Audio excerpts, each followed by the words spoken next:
बलूचिस्तान के ग्वादर जिले में एक हाईवे गुजरता है, मकरन कोस्टल हाईवे। 650 किलोमीटर लंबा ये हाईवे कराची और ग्वादर पोर्ट को आपस में जोड़ता है। 18 अप्रैल 2019 की बात है। इस हाईवे से होकर कुछ बसें कराची की ओर जा रही थीं। बुजी पास नाम की एक जगह पर आर्मी की वर्दी पहने कुछ लोग बसों को रोकते हैं। हर एक के आईडी कार्ड की जांच होती है। इसके बाद करीब 16 लोगों को बसों से उतारा जाता है। लाइन में खड़ा करके इन लोगों को गोलियों से भून दिया जाता है। कुछ रोज बाद इस हमले की डिटेल्स सामने आती हैं। एक नए संगठन का नाम आता है, बलोच राजी अजोई संगर या ब्रास नाम का एक संगठन इस हमले की जिम्मेदारी लेता है। बलोच आजादी से जुड़े संगठनों में ये एक नया नाम था। तब से लेकर अब तक ब्रास का नाम कई हमलों में सामने आ चुका है। सितंबर 2021 की खबर आपको याद होगी। तब ग्वादर में मोहम्मद अली जिन्ना की एक मूर्ति को धमाके में उड़ा दिया गया था। इसमें ब्रास का ही हाथ था। इसके अलावा इसी साल 2022 में ब्रास ने पाकिस्तानी सेना के कैंप में हमला कर 192 सैनिकों को मार गिराया था। आज हम इसकी बात कर क्यों रहे हैं? 1 अगस्त को पाकिस्तानी सेना का एक हेलीकॉप्टर दुर्घटनाग्रस्त हो गया था, जिसमें फौज के 6 अफसर मारे गए। पाकिस्तानी आर्मी के मीडिया विंग का नाम है ISPR, inter services public relations. इसकी तरफ से कहा गया है कि हेलीकॉप्टर बलूचिस्तान में बाढ़ आपदा में मदद के लिए भेजा गया था। मौसम खराब होने के चलते दुर्घटनाग्रस्त हो गया। लेकिन एक कहानी और भी सामने आई। 3 अगस्त को ब्रास ने दावा किया कि हेलीकॉप्टर को गिराने में उनका हाथ है। ब्रास का कहना है कि उसके लड़ाकों ने मिसाइल से हमला कर प्लेन को गिरा डाला। आज दुनियादारी में हम जानेंगे ब्रास नाम का यह नया संगठन कैसे और क्यों बनाया गया, ये बलोच आजादी से जुड़े दूसरे गुटों से अलग कैसे है, इसकी कहानी क्या है।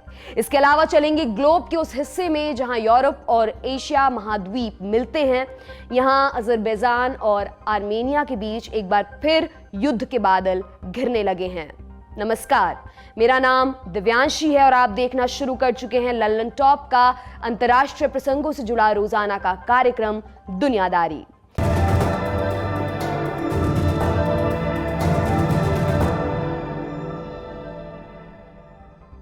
पहले चलते हैं ब्रास की कहानी पर। इतिहास ज्यादा पुराना नहीं है। 2018 में इस संगठन की शुरुआत हुई। ब्रास दरअसल बलोच आजादी से जुड़े 3 गुटों का गठजोड़ है। ये 3 गुट हैं, बलोच लिबरेशन आर्मी या BLA, Bashir ज़ेब group, Balochistan liberation front या BLF और बलोच रिपब्लिकन गार्ड्स या BRG। ब्रास की जरूरत क्यों पड़ी, ये समझने के लिए BLA के इतिहास पर चलना पड़ेगा। इससे आपको ये भी समझ आएगा कि ये ब्रास बाकी ग्रुप से अलग कैसे है। BLA बलूचिस्तान आजादी मूवमेंट का सबसे बड़ा गुट है। इसकी शुरुआत की थी मीशा और शाशा ने। ये कौन है? ये नाम है KGB के 2 एजेंट्स के। साल 1979 में सोवियत संघ ने अफगानिस्तान पर हमला किया। जंग में पाकिस्तान और अमेरिका मुजाहिदीन की मदद कर रहे थे। ऐसे में सोवियत संघ ने पाकिस्तान में आंतरिक कलह पैदा करने के इरादे से अपने 2 एजेंट्स को भेजा। ये दोनों कराची पहुंचे। वहां इन दोनों ने BSO के लोगों से मुलाकात की। BSO यानी बलूचिस्तान स्टूडेंट ऑर्गेनाइजेशन। अयूब खान के दौर में बलोच लोगों के उत्पीड़न के खिलाफ आवाज उठाने के लिए इसका गठन हुआ था। KGB ने BSO के लोगों को मॉस्को भेजना शुरू किया। उन्हें ट्रेनिंग दी गई और ऐसे BLA की शुरुआत हुई। 1989 में सोवियत संघ की अफगानिस्तान से रुखसती हुई। 2 साल बाद सोवियत संघ का विघटन हो गया। इसका नतीजा यह हुआ कि BLA की फंडिंग रुक गई। साल 2000 में KGB ने दोबारा कोशिश की। रूस के एक इंजीनियरिंग छात्र को पाकिस्तान भेजा गया। ये KGB का एजेंट था। इसकी मदद से BLA का संगठन दोबारा खड़ा किया गया। पाकिस्तान की तरफ से यह भी दावा किया जाता है कि BLA को खड़ा करने में रॉ का हाथ था। साल 2005 में BLA खबरों में आया जब उसने परवेज मुशर्रफ पर हुए हमले की जिम्मेदारी ली। साल 2006 में पाकिस्तान ने BLA को आतंकी संगठन घोषित कर दिया। पाकिस्तान का जो इलाका अफगान सीमा से लगता है वो BLA का गढ़ था। पिछले 20 साल से सक्रिय ये संगठन अब तक दर्जनों हमले कर चुका है। करीब 2000 के आसपास लड़ाके इसके मेंबर हैं। लीडरशिप की बात करें तो 2006 में नवाबजादा बालाच मिरी को BLA का नेता चुना गया।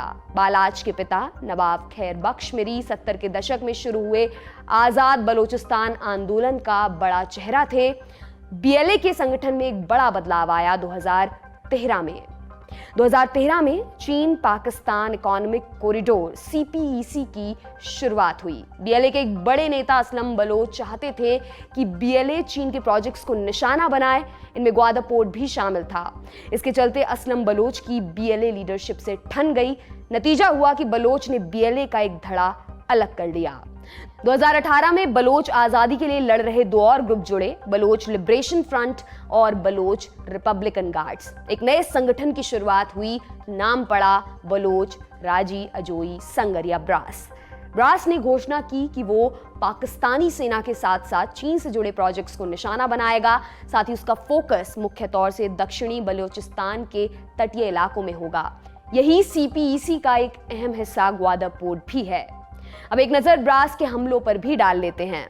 2018 में स्थापना के पहले ही असलम बलोच ने अपने इरादे जाहिर कर दिए थे। अगस्त 2018 में असलम बलोच के बेटे रेहान बलोच ने एक फिदायीन हमले को अंजाम दिया। बलोचिस्तान के दक्षिण पश्चिम में दलबंदीन नाम का एक शहर है। यहाँ सोने और तांबे की खान है जिनका ठेका चीनी कंपनियों को मिला है। 11 अगस्त 2018 को रेहान बलोच एक बस में चढ़ा और खुद को बम से उड़ा लिया। इस बस में चीन के इंजीनियर बैठे थे। हमले में 3 इंजीनियर मारे गए।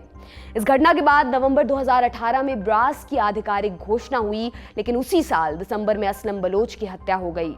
इसके बाद बशीर जेब ने BLA और ब्रास की कमान संभाल ली। ब्रास की खासियत यह है कि इस संगठन को बलूचिस्तान के मिडिल क्लास का सपोर्ट हासिल है। इसके बरक्स बाकी गुटों में बलूचिस्तान कबीलाई लीडरशिप सादा है। 2019 में ब्रास ने मकरन कोस्टल हाईवे में एक हमले को अंजाम दिया, जिसके बारे में हमने आपको शुरू में बताया था। इस हमले में पाकिस्तान नेवी और कोस्ट गार्ड के 16 लोग मारे गए थे। अगला बड़ा हमला जून 2020 में हुआ। ब्रास ने कराची स्थित पाकिस्तान स्टॉक एक्सचेंज पर एक फिदायीन हमला किया, जिसमें 10 लोग मारे गए।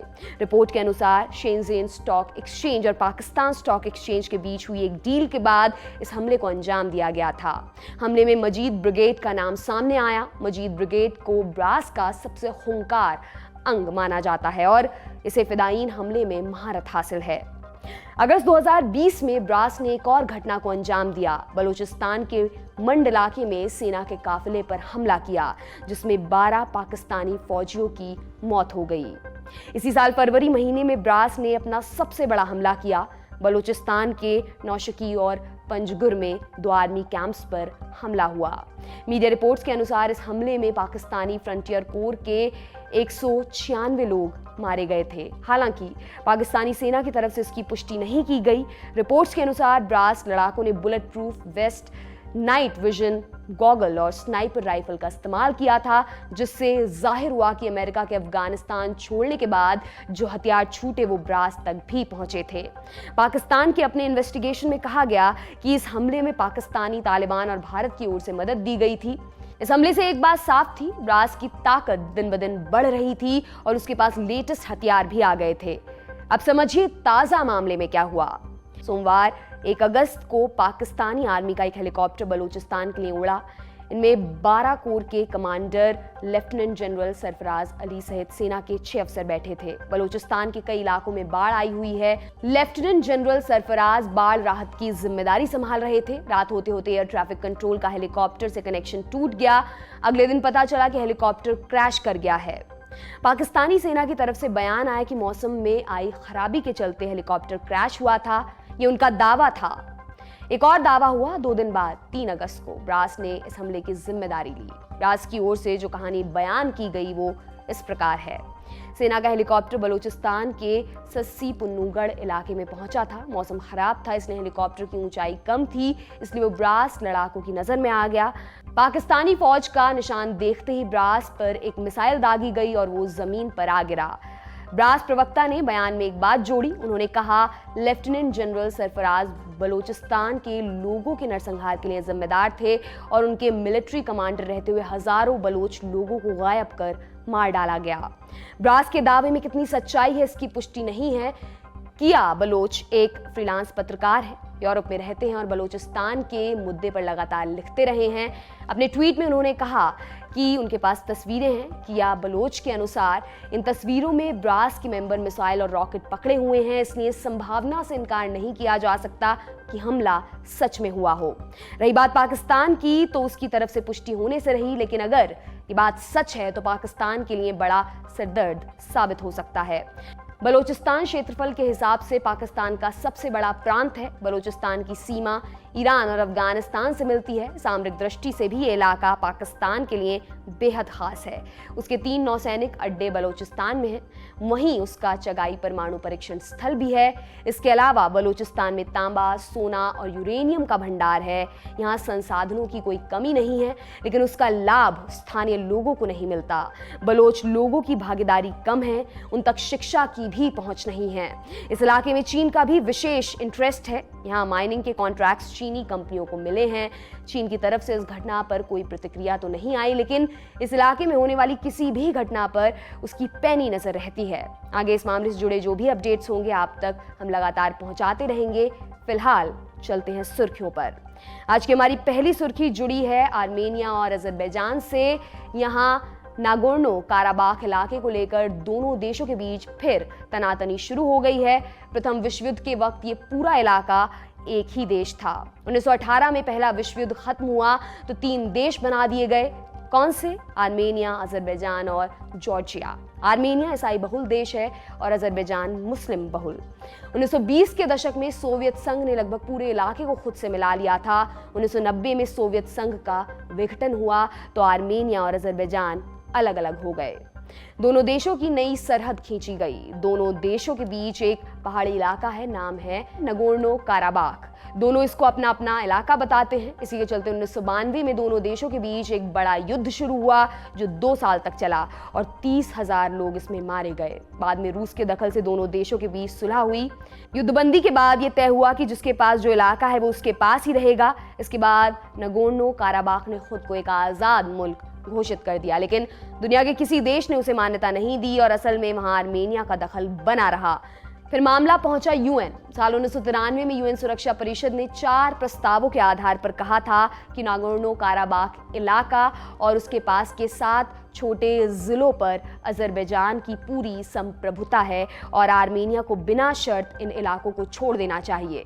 इसके बाद भी समय समय पर आर्मेनिया समर्थित नागोर्नो काराबाख के जवानों और अजरबैजान के सैनिकों के बीच फायरिंग और हिंसा होती रहती है। 2016 में हुई हिंसा में 110 लोग मारे गए थे।